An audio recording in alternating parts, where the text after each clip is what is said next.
For women curious about, are they in perimenopause, what's going on, they can switch to that mode and take the stage assessment, track their symptoms, and then we give you insights based on your data regularly in that mode.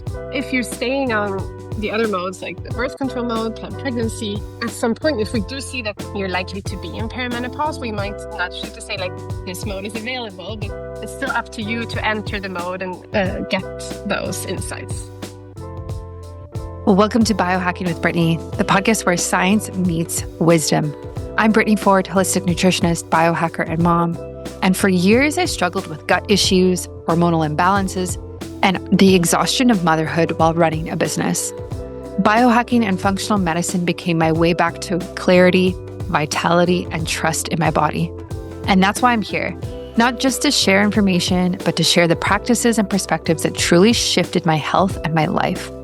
Each week, I bring you science-backed tools, honest conversations, and rituals I live myself so you can return to your own body's wisdom and create longevity on your own terms.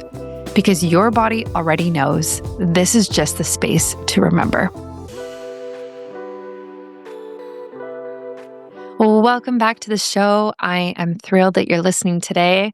This is a really big episode. I am so honored to bring you a really interesting, innovative, and woman-focused, my goodness, interview with the founder of Natural Cycles, Dr. Elina Berglund Scherwitzel. Oh, I hope I said her name okay. She is a particle physicist who is honestly brilliant. And her and her husband created this Natural Cycles app that you can use for fertility, pregnancy planning, postpartum, menstrual cycle, taking the data from tracking your cycle through your temperature in the morning and really looking at it and mapping it out and being able to predict ovulation, predict the different phases, and predict your period.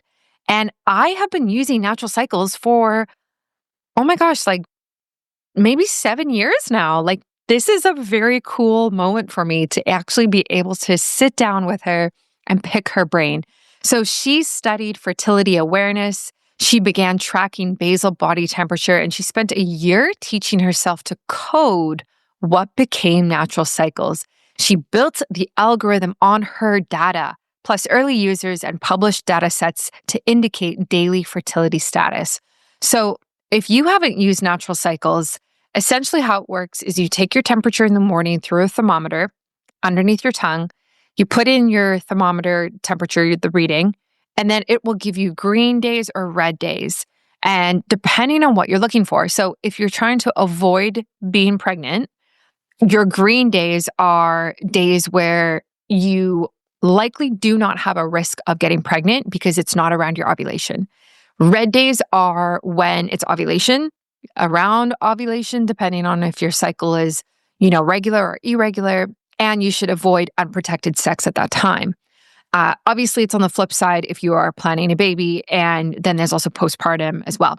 So epic app. Like I said, I've been using it for so many years, and it is FDA approved, which is huge. But what makes this episode so epic and so special is that Natural Cycles has now come out with a perimenopause ability on the app. So you can switch the entire app into perimenopause mode. This is so important, guys. I am obsessed with how much we are talking about perimenopause and menopause now. It is becoming a hot topic. It's finally entering the mainstream of, hey, there's actually a lot we can do about this phase of our lives. There's a lot we can do to mitigate the symptoms, have an easier perimenopause, and eventually also menopause as well. And so by tracking your cycle, and we really get into it in this episode, by tracking your cycle and tracking your temperature, you can learn, oh, maybe I am in perimenopause right now. Oh, what can I do about this? What does this mean about my period and my fertility if I want more kids or if I don't? Like, it's amazing to see this data and this way of tracking your cycle being applied to a different phase in womanhood. And I am obsessed with it, and I'm so excited. The other thing that's so cool is we talked about their new product launch of a band. So instead of using a thermometer underneath your tongue to take your temperature, they have come out with their own wearable, and it's a band that you wear around your wrist, and it checks your temperature overnight. And so you wear it only at nighttime. It tracks it the whole time. And we talk all about that, how it works and why it's important, and why the development of a wearable for natural cycles. So this episode is literally for every single woman on the planet, I think, because whether you are in your fertility era, pregnancy or postpartum, perimenopause, menopause, whatever it might be, there is something in this episode for you and your health. Women's health is such a hot topic, and this episode hits the nail on the head.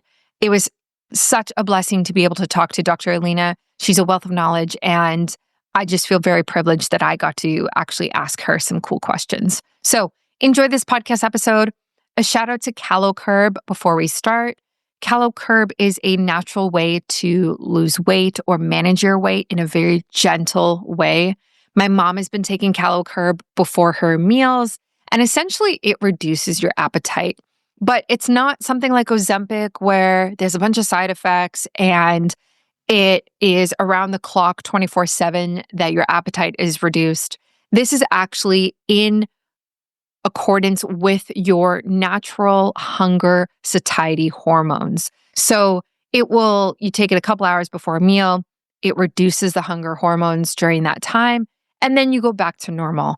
Such a beautiful way to actually look at weight management, very gentle and very holistic. And in CaloCurb, it's made of hops. So it's completely natural, no side effects, and also no side effects if you come off of it as well. A lot of people are reporting really great weight loss for this, if that's something that you're looking into. I think my mom's lost 12 pounds now. She texted me the other day. She's like, my pants are like a size 10 now, and she was so excited about it. So check this out. It's something that goes along with a healthy lifestyle, of course. But if you are looking for weight management, this is so much more affordable than Ozempic as well. And there's been millions of dollars that have been spent on the research for it from the New Zealand government where this is founded, because there is quite a obesity issue in New Zealand, as there is in many, many countries around the world. So enjoy this episode. Shout out to CaloCurb. Thank you for sponsoring it. You can use my discount code BIOHACKINGBrittany. I will link it in the show notes and on my website. And same with Natural Cycles. If you want to try Natural Cycles for the first time, you can do that. It's on my website, and you can use my discount code, and you will be able to save on your yearly subscription, which makes a big difference for all of us. So check that out. I think the discount code is BIOHACKING. It will be in my show notes. Or if you're listening to this and you want to just send me a message on Instagram, you can do that at BIOHACKINGBrittany, and I can just send it to you as well. Happy to help. And I know you're going to love this episode, so I will catch you soon for another one. Welcome back to the show, everybody. I am so honored to be joined by Dr. Elina Berglund. She is the founder of Natural Cycles app, the fertility pregnancy tracking app that I've actually been using for, oh my gosh, I don't even know, maybe 7-8 years now. And this is so cool because I get to sit down and actually hear about the things that are coming down the pipeline for you guys, launching very soon, talking about things that are much beyond the state of fertility and actually moving closer to menopause. But before we even get to any of that, I want to start actually with you as a mom. How do you run such a successful business and be a present, happy mama? Because I have so many moms in my audience who strive for that. So I just right off the bat want to know your secrets. Well, I'm not sure I have any secrets, and I'm not sure I'm always a super present, happy mama, even though I do try, of course. Well, we actually found the Natural Cycles before I became a mom. So it came from our own personal need of a natural birth control method, and I found the Natural Cycles with my husband. So Natural Cycles, in some sense, is our first baby. And then we got also our daughter and our son. I think what really helps is, to have a supportive partner. So especially since my husband is also my co-founder, if I need to do something urgent at work, he's happy to take care of the kids because, that helps also on the work side. And then we have a nanny, which also really helps. But I do enjoy, being there for dinner with my kids most days. And that's also an important part of life. Mm-hmm. Yeah, that's awesome. And it's nice that you run your own company because you actually get to decide really how much you go between the two different roles. And yeah, I was reading your story about how you develop natural cycles out of your own struggles. And have you found that has kind of been the case with most of the people who have started using your app is like they're just looking for a natural way to kind of either get pregnant or avoid pregnancy? Like, what is the typical, I guess, person who's coming to you right now? Yeah, the average new user is kind of like my own story. They're looking for a non-hormonal, non-invasive birth control method, and they also like that you can use natural cycles to plan pregnancy down the line when they're ready. So we are an approved regulated medical device for both birth control, so contraception, and pregnancy planning. And we also have a monitored pregnancy mode, postpartum, and soon launching perimenopause mode. So we want to be there for women's health in general and for following women throughout their reproductive lifetime. But most of our users, when they start on the birth control mode. Mm-hmm. Do you ever get any pushback from either like medical professionals or even the public on the efficacy of using it versus something like condoms or the pill? Yeah, so I'm a scientist from the start. So like the science of natural cycles, I would say, is the most important part. And we've to date published 24 clinical studies, so a lot. And several of them have been on the effectiveness of natural cycles. And we have repeatedly shown that natural cycles is 93% effective with typical use and 98% effective with perfect use. So it's actually around the same effectiveness as the pill. It's more effective than using condoms alone because if you only use condoms, you tend to skip them sometimes and you maybe don't skip them at the right times. And with natural cycles, since we give you red and green days, and you only need to use protection on those red days and you get to skip them on the green days, it actually makes the condom more effective. However, natural cycles and the pill and the condom are less effective than those methods that are inside your body and you can completely forget about, like the IUD or the implant. Right. Yeah. No, that makes sense. Yeah. I used your app to get pregnant actually on the first try. And Congrats. thank you. Yeah. We did a whole pre pregnancy detox and all the healthy things, me and my husband. And what I liked about it, using it for fertility, was that I was surprised at how much data I could actually add beyond temperature. So like, I think you had a spot for tracking LH because I was also testing my LH with the little LH sticks. I was doing different things. And so when I was trying to pinpoint his due date, I actually got to go back in your app and like go through all my little data points and be like, oh, I actually think this is the day we conceived. It's kind of hard to know exactly. But that was really, really encouraging. And I guess my question to you is, has it always been like that? Has it always been, hey, let's track the menstrual cycle, but through temperature, but also let's add in a bunch of data points to really make it more accurate or robust? Yeah. Well, we started with both the LH and the temperature, but we've added even more as we've gone along. Also based on the feedback of our users. Like now you can also track like your mood, any pain, different symptoms, and we have, for instance, a PMS reminder for those that want that. You can get like a push notification when we see that your progesterone is very high, and that's when you're likely to experience PMS. So we've noticed that our users love that part of natural cycles, that they get to know their bodies, they understand what's going on inside, and we get like the nicest messages from our users. Like, I was sitting here crying on the couch, and then I got my PMS reminder push notification, and it all made sense. And that's what motivates us. That's what we live for. So our users are the best users, and they tell us what they want and what they like. Yeah. Yeah. I guess at the end of the day, you're really educating women on their menstrual cycles in total. Like, I feel like I've studied like health and wellness and all these things. So I understand it pretty well. But maybe for the average person who's coming, who doesn't understand that there's 4 phases of the menstrual cycle and doesn't understand that like your temperature changes and this is when ovulation happens, it's actually very empowering to know and then get those notifications that kind of explain what is happening in your body. Yeah, no, that's also what I felt when I started developing menstrual cycles. I was wondering like, oh, I'm I'm so excited to wake up to look at my data, and I'm not a morning person. Is this because I'm a scientist, or will all women feel this way? And we realized that no, like all our users, they really love figuring out what's going on inside and get to know their bodies. Yeah. Yeah, absolutely. Okay, I want to shift gears and talk about the wearables that connect with your app. And I know you guys are launching your brand new band, but before we talk about the band, I got questions about Oura and your connectivity to Oura when I was posting about you guys online. Um, how did that collaboration come about? And do you find the Oura ring is accurate enough to actually track your cycle? Yeah, so when we launched already in 2013, we launched with a thermometer that you measure with when you wake up in the morning. But we realized quite quickly that if you could just sleep with a wearable that measures your temperature, that would be a more seamless user experience.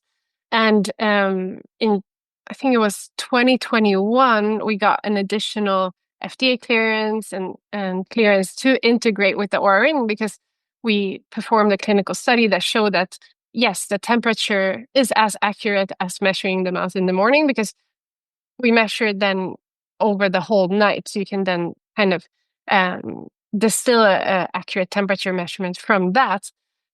So indeed, like what we see is that whether you now choose to measure with an Oura Ring or an Apple Watch, or our newest band that we're soon launching, which we've also validated with a clinical trial, the temperature is good enough. So that's an important part of being a medical device, is that we perform that clinical study before we launch something to make sure that is accurate enough to track your ovulation and your menstrual cycle. Mhm. Yeah, that's interesting because I found that the Oura Ring, when I did have it connected, it wasn't actually super accurate in tracking my temperature. And then when I did more research into it, like what I found was that the more accurate temperatures are through like orifices, I guess, in the body. So like in your ear, in your mouth, like you get thermometers for all different places, right? So then I just switched back to using the thermometer, and it's to 2 decimal points. So I found like it was much more specific, especially when I was trying to have a baby. And I was like, I actually really need to know like the day of ovulation. I was like very specific. Have you heard that feedback, or have people been okay with using the Oura Ring? So what we see is that indeed, like skin temperature is a worse reading of temperature than inside your body, like inside your mouth. But since we measure throughout the night with the wearable, we can get with the Oura Ring as accurate temperature as with the thermometer. That said, that's on an aggregated level, and then we do know that the individual user might have different results. So, like for some individual users, the thermometer gives higher temperature variation, and for some, the ring. So it might very well be that for you, the thermometer gives better results. What's important, though, is that even if your temperature fluctuates more or less, the algorithm takes that into account. So, like if you use it for birth control, for instance, if you have very fluctuating temperatures, you'll end up with more red days. So more days you actually have to use protection if the temperature is variating. One benefit of the wearables that we also measure heart rate. So, for instance, if you have a couple of glasses of wine, we can see that very well in your heart rate, and we correct the temperature. So that's something that you cannot do with the thermometer. So that's a benefit of the wearable. This episode is brought to you by Optimize Her, my women's biohacking retreat in Costa Rica, happening March 2nd to 7th, 2026. I am so excited, guys. This isn't just another yoga retreat. It's a 5-night, 6-day, science-backed health optimization woven into feminine restoration, designed specifically for women's bodies. We'll dive into functional medicine and longevity tools, experience healing sessions like sound baths and cacao ceremonies, and recalibrate with daily movement, spa rituals, and farm-to-table meals that support hormones, gut health, and vitality. It's not about fixing. It's about clearing the noise so you can actually tune into your body again. If you're ready for deep restoration and transformation, you can explore all the details in the show notes, and I would absolutely love to see you in Costa Rica. Interesting. Oh, and then would you have to log that in the app of like, I drank alcohol, and then it would No, change? we see it in the temperature. So, I mean, we don't know if it's alcohol specifically, but like anything that's, or like a lot of stress, but all these things affect heart rate more than temperatures. We can kind of clean the temperature data based on the heart rate. Yeah. Okay. That makes sense. I met last week with a company called Incora Health. I don't know if you know of them yet, but they're developing earrings obviously for women that are wearables. And it's a orifice because it goes right through your earlobe. And they're actually tracking temperature through that method. And like, they're not necessarily a fertility app like you are or a pregnancy app. But have you ever thought of creating maybe a wearable that would be something like that versus something that just sits on the skin like your band? Yeah, we looked into all body parts. And I would say like the best parts actually, and some companies have done that to measure inside your vagina. So like there is a ring that measures temperature. However, we also have to take into account how many women would be willing to actually use it. So what we've noticed is that with smart rings and smart wristbands, it's very easy to use. And that in the end actually yields better results because on average, actually, you get more green days or better results with the wearable, so like the Oura ring, than the thermometer, because women are more likely to use it more often. So you get more data. Like with the thermometer, maybe you forget to measure now and then. While with the ring, you usually wear it all the time. So then you do not forget to measure. So that actually, on average, yields better results. Yeah. Yeah. Yeah. That's interesting because, yeah, you do have to factor in how people actually use it, not just scientifically what might be best. Yeah, there's a lot that plays in. But it's an exciting part, and we have a whole team of data scientists that look into this data all the time. So it's fun and exciting to actually do real innovation in this space. Like now, developing our own wearable has been great. Yeah.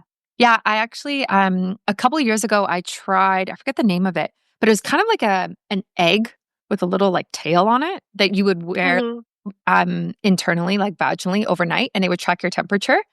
Because I was like, oh, then I don't have to use my thermometer anymore. Like this would be great. But what I found was it was uncomfortable. And then I thought, like, am I just like, for a lack of better terms, like just soaking my vagina in plastic overnight for 8 hours, right? Because the whole thing is like covered in silicone. And I was like, I don't know if that's actually good for my health. So there's always like this trade-off of like, this might be easier for us to use because we don't have to think about it. But then what are the other side effects that actually could come from something like that? Indeed. Yeah, I think that's why we like to provide different options for different women, because there's no one size fits all, both when it comes to choosing like your birth control method or how to measure. Like different women will want to measure in different ways, and we want to offer different options for women. Yeah, absolutely. So do you want to show your band? I think you have one with you. Do you want to show it on the camera? I want to see. I'm sure everyone will see. Nice. So it measures, you wear it only overnight.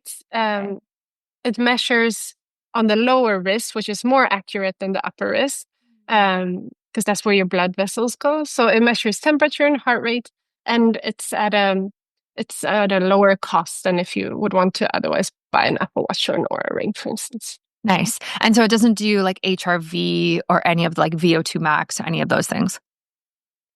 Well, since we measure heart rate, we could. It's not a feature today, but it might be in the future. What's great with it also is that it has like a 14-day battery life. So it has a very long battery life. So you don't have to charge it all the time. Like, nice. Yeah, the amount of things I have to charge right now all the time is crazy. Exactly. Like my watch, my ring, like all of these things. Um, yeah, that makes a lot of sense. So I have a baby. He is 14 months and I'm still breastfeeding. I wake up in the middle of the night, do all the things with him. And then I take my temperature in the morning or try to remember, but I'm definitely not like going to bed, sleeping through the night, and then just getting up and taking my temperature. How does that impact my results? Like I'm still trying to track my cycle, but every time I do it, I'm like, how accurate is this?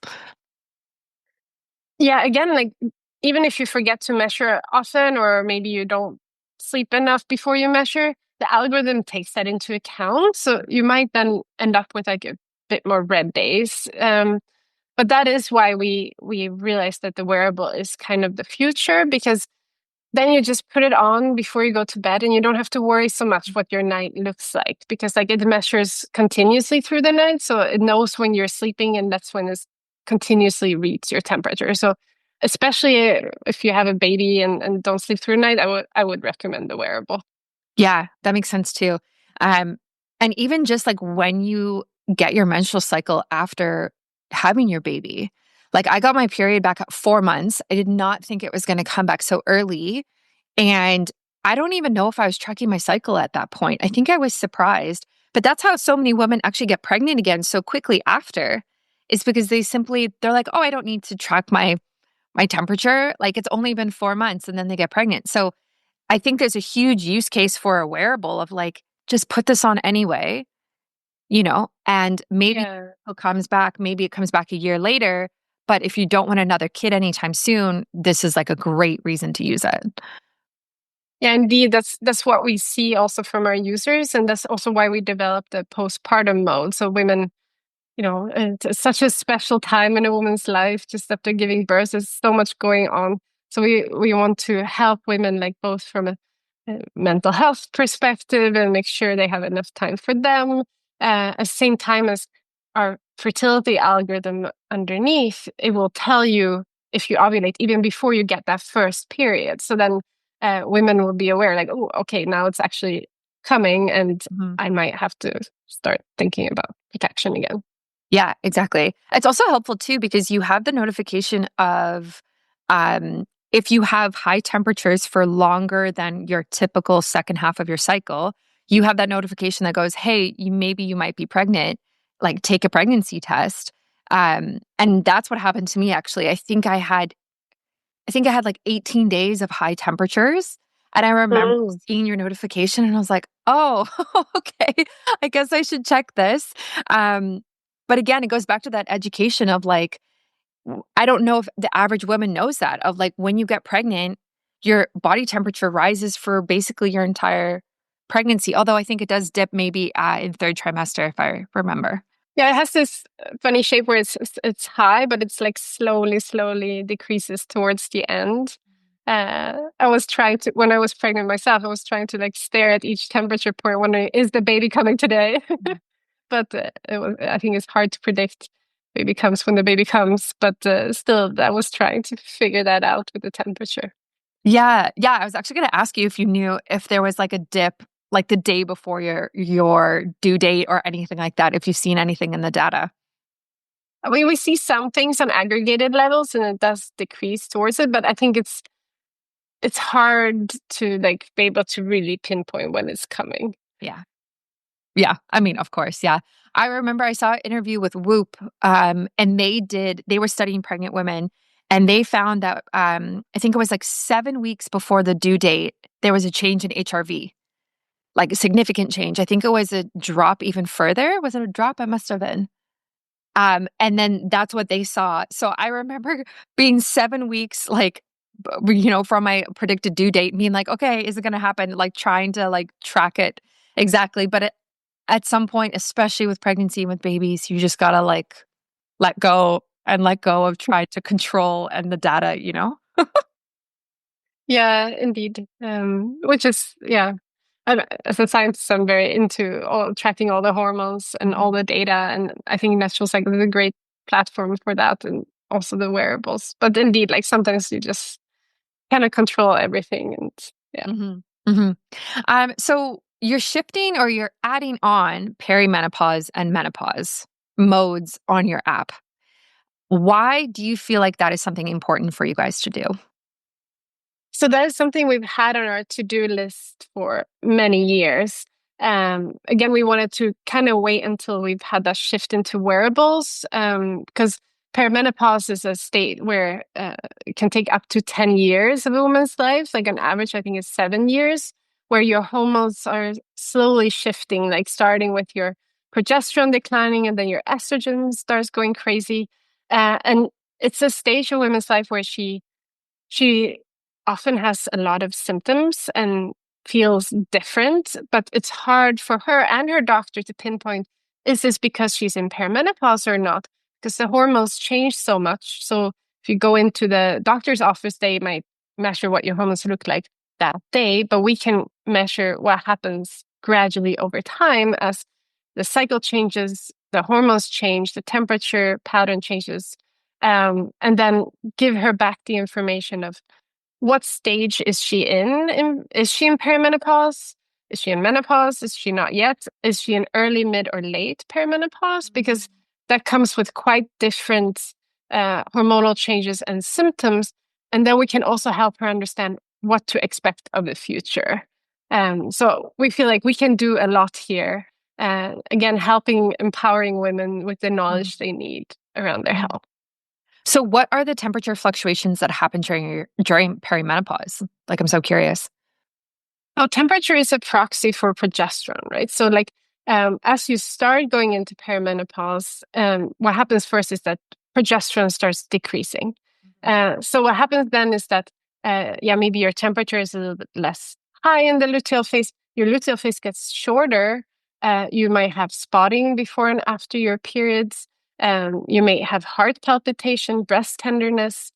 You might start ovulating earlier and earlier because that progesterone, what it does is that it prevents new ovulation from happening. And if you have less of it, your cycle gets shorter, basically. So we see all that. And then when the estrogen starts going crazy, that's when you have your hot flashes, insomnia, night sweats, the more severe perimenopausal symptoms. And that's also when you start having anovulatory cycles. If it's not enough estrogen, you won't ovulate. And then eventually you end up in menopause, which is when your period and your cycle stops altogether. Let's be real. Weight loss is on everyone's mind right now. Ozempic and other injectables are everywhere. But what if there was a way to support your body's natural appetite control without these drugs, needles, or side effects? And that's exactly what CaloCurb does. It's 100% plant-based supplement that helps activate your body's satiety signals. So you actually feel full sooner, snack less, and naturally support weight loss. It's like giving your body a reset button.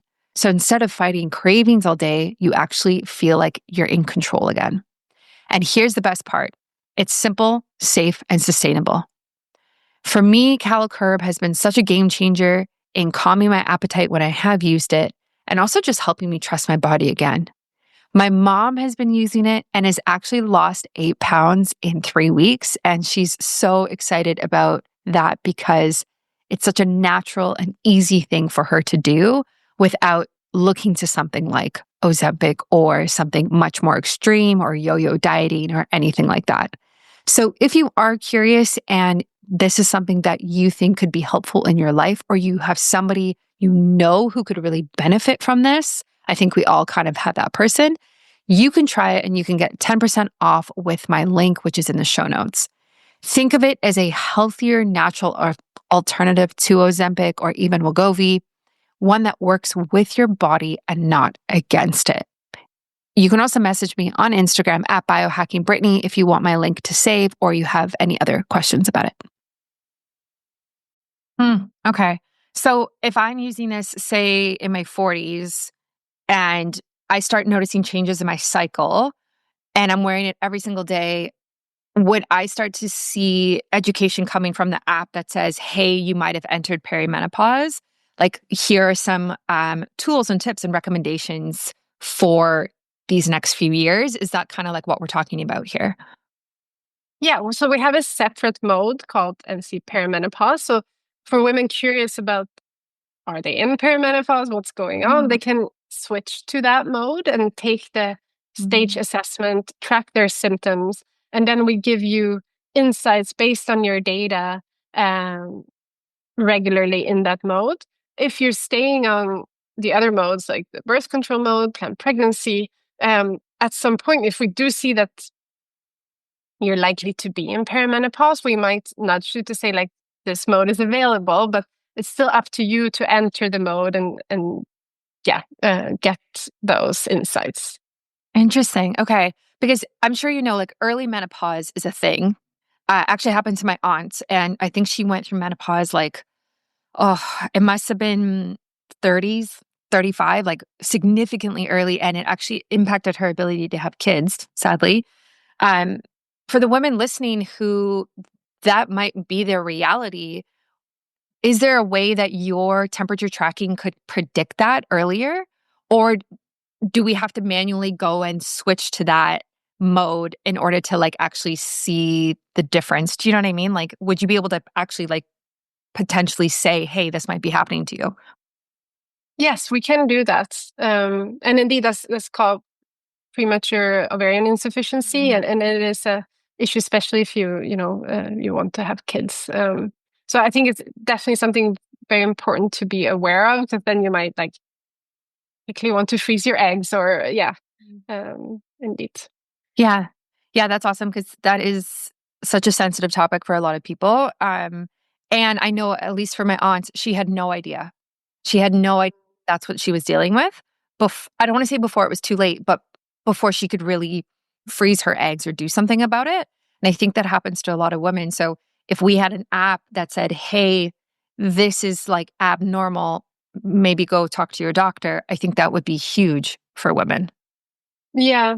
And we also generate kind of like a PDF report of what we see that you can bring with you to your doctor to facilitate that conversation, because it helps the doctor to see, like, okay, what is this based on? What's happened to this woman's cycle and hormones over time? So indeed, that's a big part of it. The other end of it is that if like I took the assessment and I'm in early perimenopause, I'm 41, so it does make sense. But that means that I still need birth control for a while longer. So one feature of the perimenopause mode is that you can still see your fertility status in there, which helps me, for instance, that I can track my symptoms, see how my hormones are changing throughout perimenopause, but I still get those red and green days, and I can see when I still need to use protection. Right. And so for the menopause mode, well, is there a menopause mode? Because once you get to menopause, you have no cycle. So I guess No, we only have the perimenopause mode, which you Yeah. can use in menopause to track your symptoms still, but you don't have a cycle anymore once you're in menopause. But it will, I mean, again, like education is limited. So it will still tell you if you are in menopause, if you're not aware already. Yeah. How would something like bioidentical hormone therapy impact your temperatures and perimenopause like that? Yeah, so many women that go through perimenopause and have severe symptoms, they take HRT, hormone replacement therapy.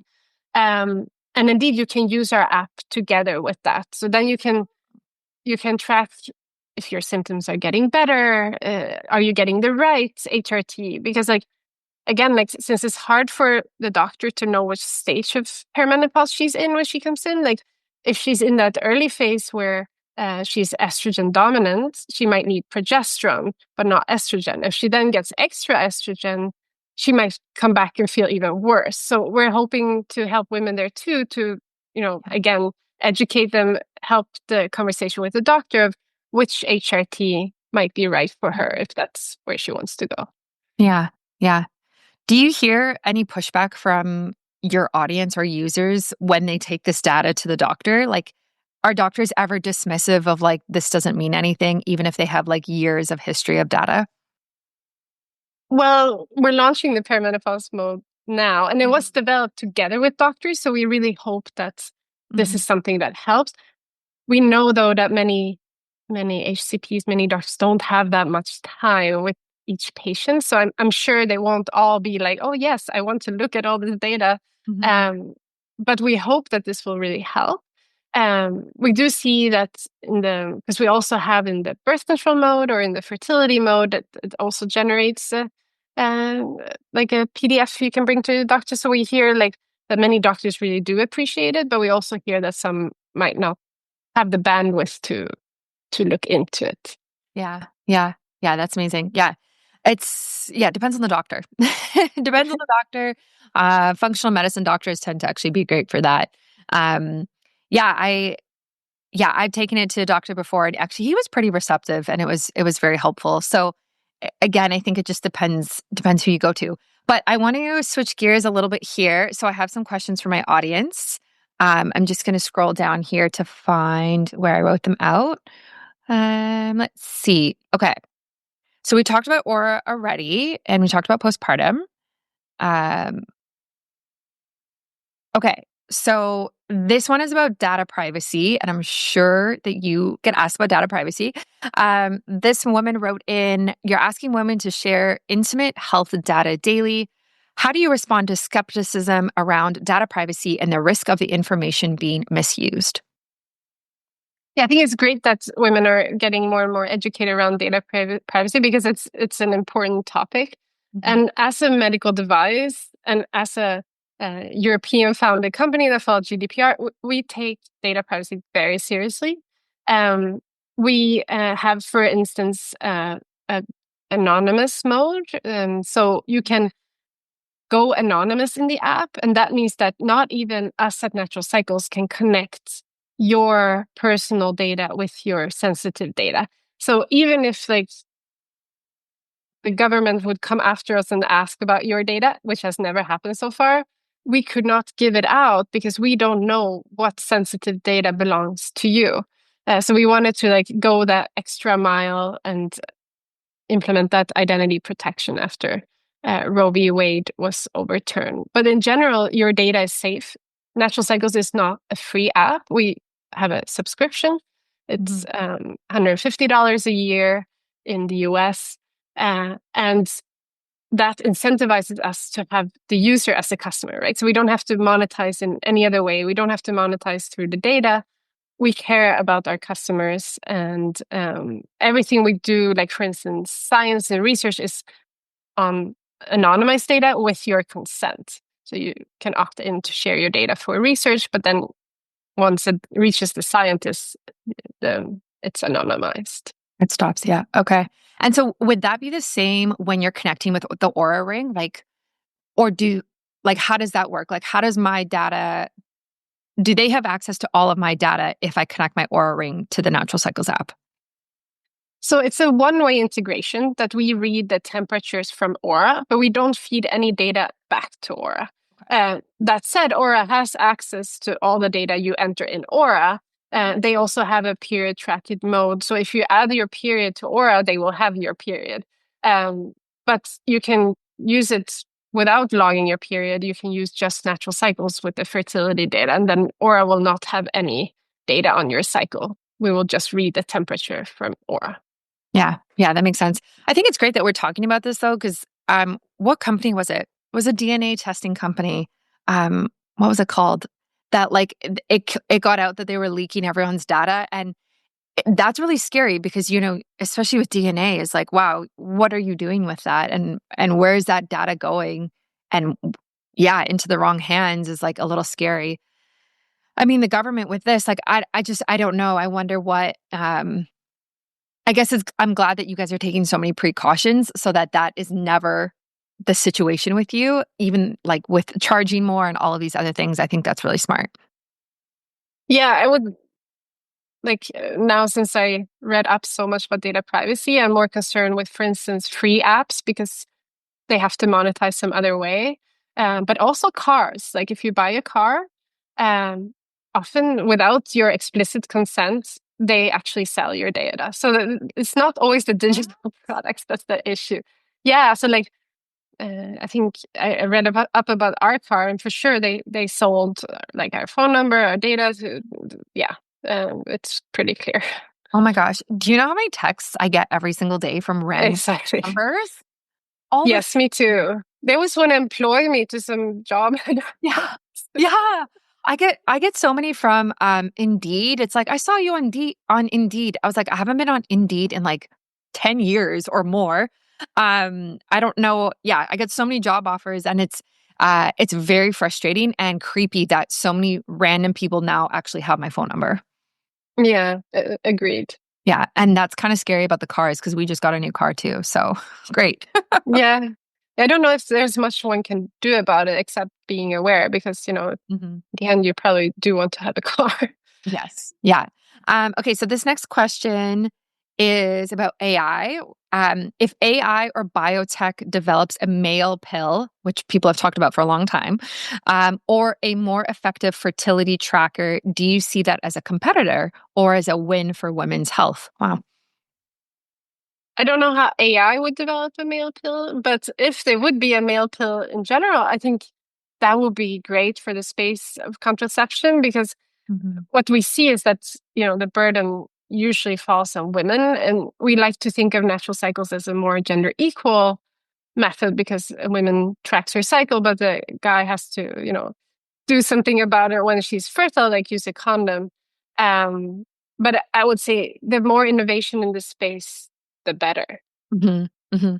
And you have the male mode, right? Like, can't your The partner partner connect? mode, yes. Yeah. Or not male mode. Exactly. Yeah. So yeah, so in the partner mode, the partner can see if it's a red or a green day, and you can also decide what to share with your partner, of course, and they don't see everything.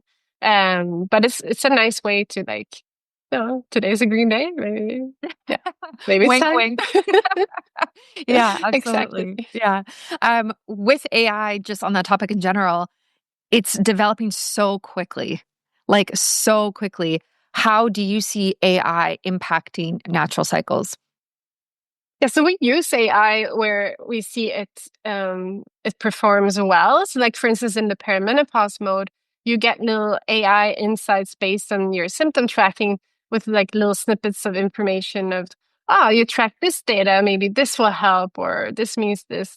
And I used to be a particle physicist and was part of the Higgs discovery, which led to Nobel Prize in physics. And we use machine learning already that back then. So for me, like AI is not that new. And what we usually do at Natural Cycles is that we use math where math performs better. We use machine learning or AI where that performs better. And then we combine it in the end and with beautiful results. Nice. Yeah, that's really cool. Yeah, and now just with, especially if you log so many data points, I feel like in the app, and then you guys can start like obviously collecting them and making more recommendations and things like that. Um, yeah, I just think AI is just like skyrocketing. The amount that I even use it in my business now is wild compared to even like 6 months ago. It's Yeah, no, it's very fun and cool to use.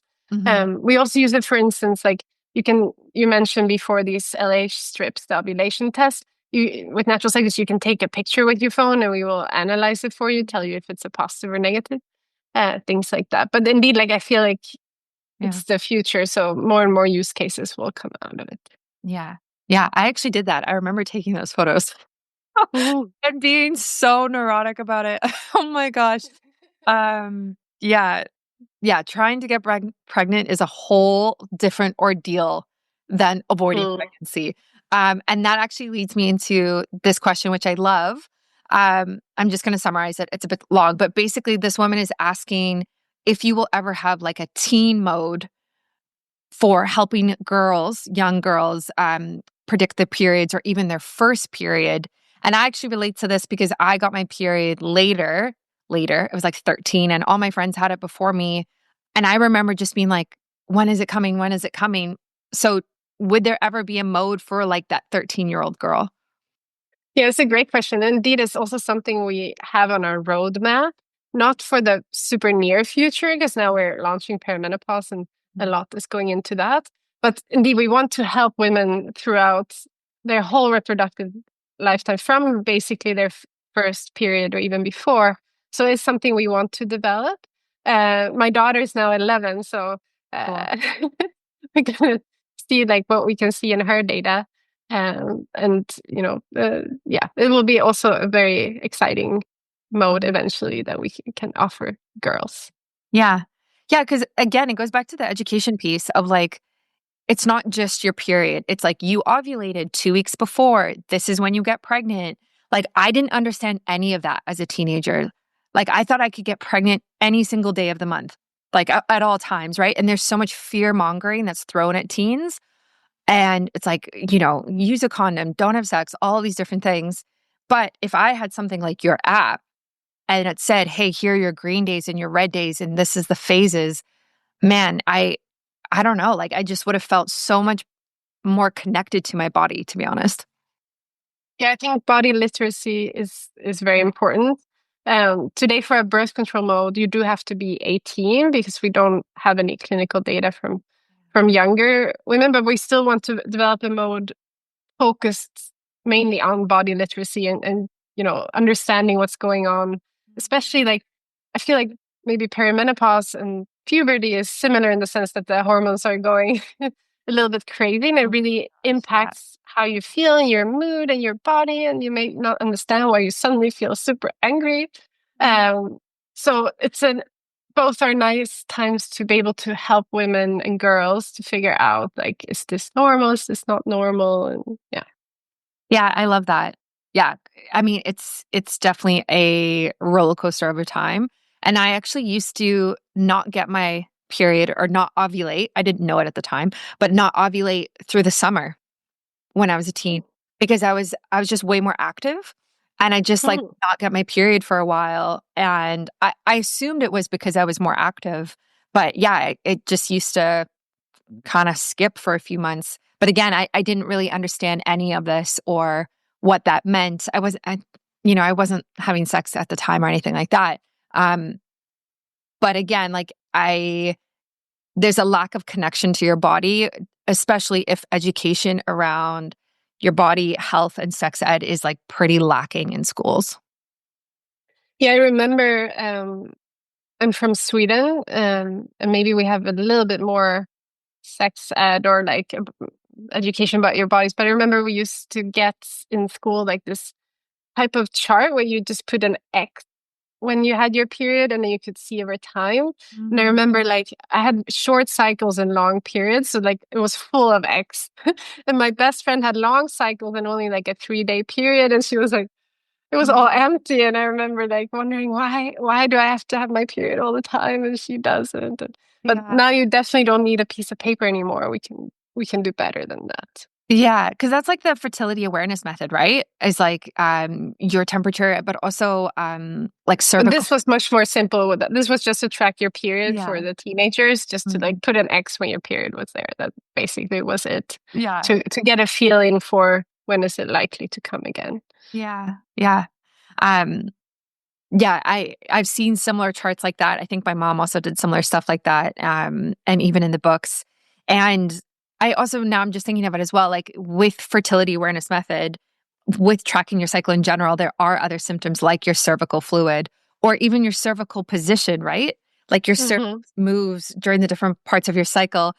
I've never been able to actually track that one. I don't know how people do that, but the cervical fluid is interesting. And I'm so glad you guys have that space on your app as well. Yeah, indeed, you can track it for those that have figured it out.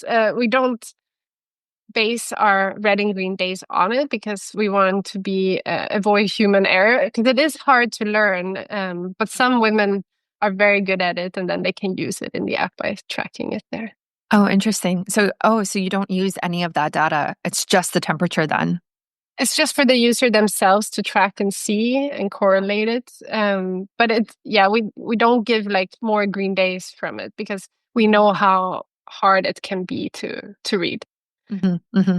Yeah, my cycle is still irregular, so it is helpful for that. And I definitely have more Hmm. red days than I would like. But I don't, other than like me working on my health, like I'm still postpartum, still breastfeeding. Like I don't even know what more I could possibly do than I'm doing in order to like pinpoint and like regulate my cycle more. Do you get that feedback as well? Is like, how do I regulate my cycle? It says that it's irregular. Yeah, I think for you, I think it's just patience because the breastfeeding and it can take time. Even if you got your cycle back 4 months after, the hormones still play a role. So I think sometimes it's unfortunately just patience needed. I'm sure it will get back to normal once you know Yeah. the hormones stabilize. Yeah. Yeah, absolutely. Yeah. But I was honestly just really grateful that it came back at 4 months because I think it's a healthy sign. It's like, what do they say? It's our fifth vital sign, would it be? Or sixth vital sign in our period. And I really agree with that. So, and I have a friend who is a year and a half postpartum and her cycle still hasn't come back. And now she's worried. And it's a different conversation of like, what's wrong with me? Like, where is it? And so, yeah, there's a lot really that happens in that postpartum phase. Yeah, definitely. Mm-hmm. Similarly, coming off hormonal contraception, we hear similar stories. It can also take some women a long time to get their cycle back. Yeah, yeah. I was on an IUD for 5 years and then I switched to natural cycles and my cycle was like a mess for like a year. Like it was, and I had bleeding and all sorts of things. It was a lot. Yeah. Yeah. Um, Thank you so much for coming on the show. This has been epic and I really appreciate your time. If people want to try the perimenopause mode, how can they do that? Where can they connect with you? And also plug your new band that is coming out. So they can simply download the app.